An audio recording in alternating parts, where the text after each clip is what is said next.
नमस्कार। एक सरकारी आदेश निकलता है उत्तर प्रदेश लोक सेवा आयोग द्वारा कि अब से सरकारी नौकरियों में समूह ख एवं समूह ग के पदों की नियुक्तियों में कुछ नए मानक रखे जाएंगे। तो 26 मई 2020 को उत्तर प्रदेश शासन के कार्मिक अनुभाग 2 द्वारा ये आदेश निकाला जाता है कि अब किसी भी कर्मचारी या अधिकारी जो इस वर्ग में है उनका रिव्यू किया जाएगा और रिव्यू को 5 पैरामीटर्स के ऊपर डिसाइड किया। उनका रिव्यू 5 पैरामीटर्स के ऊपर होगा। उसको नाम दिया गया MKPI का, मतलब मेजरेबल की परफॉर्मेंस इंडिकेटर्स, जिसमें और ये सारी चीजें हर 6 माह होंगी। हर 6 माह पर एक बार आपका रिव्यू होगा,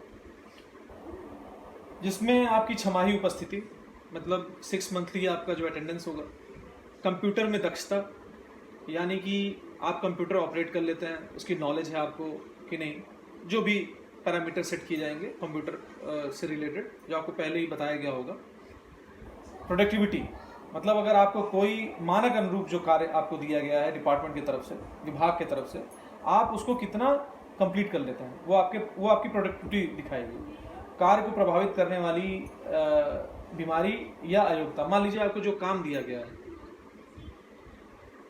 उस काम के दौरान, उस काम को कंप्लीट करने के दौरान अगर आपको कोई बीमारी हो जाती है तो वो भी एक पैरामीटर होगा। और डिसिप्लिन और समयबद्धता मतलब आप टाइम से आए, अपने ऑफिस में टाइम से आ रहे हो, जाने की बात नहीं है, टाइम से आने की बात है। और डिसिप्लिन हर सेंस में, अपने सीनियर्स के साथ, अपने कलीग्स के साथ, समझ रहे हैं आप। खबर यह भी आई कि लोक सेवा आयोग के अध्यक्ष श्री प्रभात कुमार झा जी PCS की आयु सीमा 35 वर्ष करने की सलाह सरकार को दे चुका है। अब मैं जो इतनी देर से इतनी सारी बातें कर रहा हूँ, मैं बात कर रहा हूँ उत्तर प्रदेश में जो प्रतियोगी परीक्षाओं के लिए तमाम जो छात्र तैयारी कर रहे हैं उनके बीच का जो एक इस समय चर्चित विषय है 5 साल संविदा का, मैं उससे संबंधित ये बातें कर रहा हूँ। अगर ये सारी बातें सही हैं, जो कि बिल्कुल सही है क्योंकि छात्रों ने बहुत जबरदस्त आंदोलन किया हुआ है और सरकार को बैकफुट पे भी जाना पड़ा है। सरकार को इससे, मुझे तो ऐसा लगता है देख के, ये बच्चे हैं, मैं व्यक्तिगत रूप से मैं ये नहीं बोलूँगा कि मैं मेरा अपना लगाव कौन से पार्टी के तरफ से है, किस पार्टी को मैं ज़्यादा मतलब फॉलो करता हूँ, लेकिन सरकार को इस बात को जरूर समझना चाहिए कि जो बच्चा एक सपना लेके अपने गांव से, अपने छोटे से शहर से आया हुआ है एक सरकारी अधिकारी बनने का, सरकार उसको कुचलना चाह रही है, जो कि उसे नहीं करना चाहिए। इसमें कोई गलत बात नहीं है कि आप किसी भी कर्मचारी या अधिकारी का रिव्यू सिस्टम बनाइए, पर क्या यह उचित ना होता कि आप उसी विभाग के किसी वरिष्ठ अफसर से सभी मानक संबंधी रिपोर्ट लेने के बजाय आप हर विभाग में हर स्तर के लोगों को मिलाकर एक कमेटी गठित करते, जिससे किसी भी तरह का किसी भी कैंडिडेट के साथ कोई भी भेदभाव हो उसकी कोई शक्यता न रहती। वरना कल को तो ऐसा भी हो जाएगा कि उन 5 पैरामीटर से एक पैरामीटर है डिसिप्लिन, तो शुक्ला जी का मन किया कि उन तिवारी जी को फोन लगा दिया, तिवारी जी से कहा कि तिवारी जी कहाँ पर हैं? जी सर मैं आ रहा हूँ, तो एक काम करिएगा, जरा मैं थोड़ा सा व्यस्त हूँ, जरा सब्जी लेके मेरे घर पे छोड़ आइएगा। अब तिवारी जी कह दें कि तिवारी जी मना कर नहीं सकते, कोई डिसिप्लिन वाली चाबी उनके पास है, शुक्ला जी के पास, कहीं वो चाबी लगा दिए तो रिव्यू में हमारे लिए दिक्कत हो जाएगी। ये छोटा सा एग्जांपल दे रहा हूँ, इसमें कोई दो राय नहीं है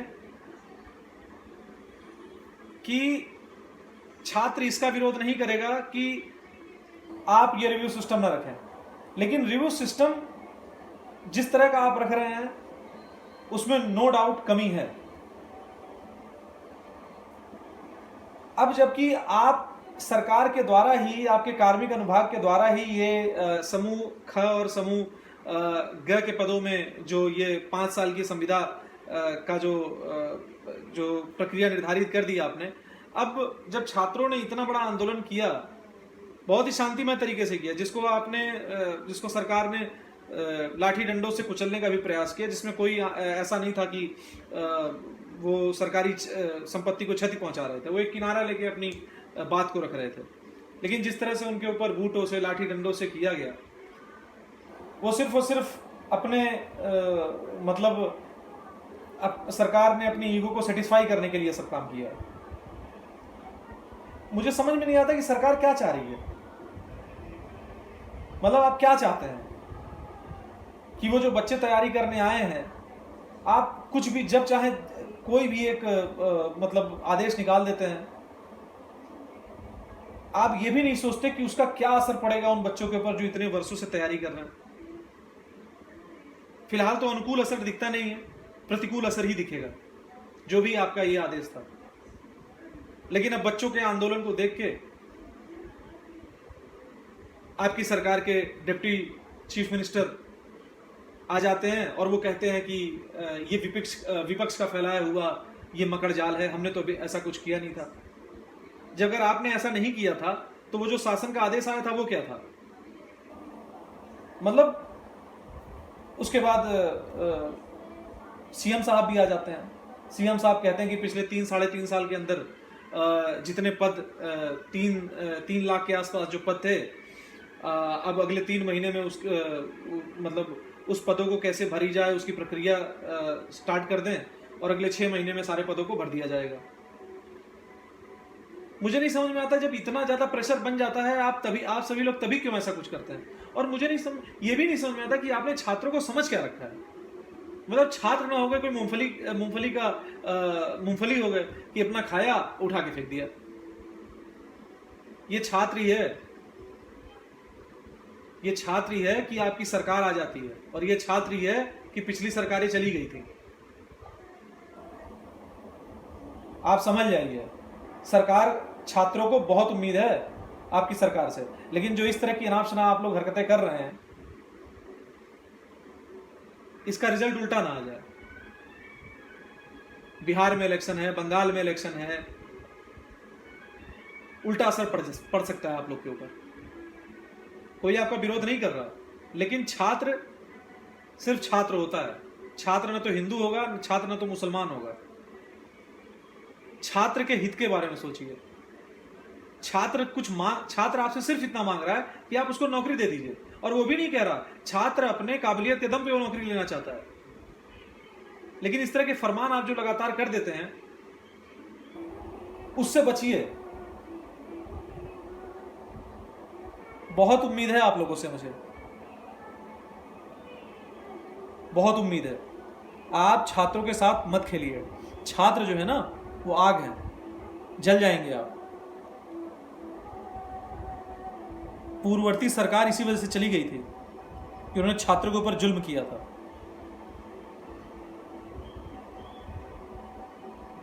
क्या गलत हो रहा है, क्या सही हो रहा है, छात्र उससे कुछ नहीं चाहता। छात्र बस ये चाहता है कि आप उसके मार्ग में रोड़ा मत बनिए। मैं कहता हूं, जो पद हैं और जो पहले की प्रक्रिया थी उसमें क्या कमी थी, आप उसी के अनुरूप चलिए ना। ये नए नए तुगलकी फरमान जारी करने का मतलब क्या होता है?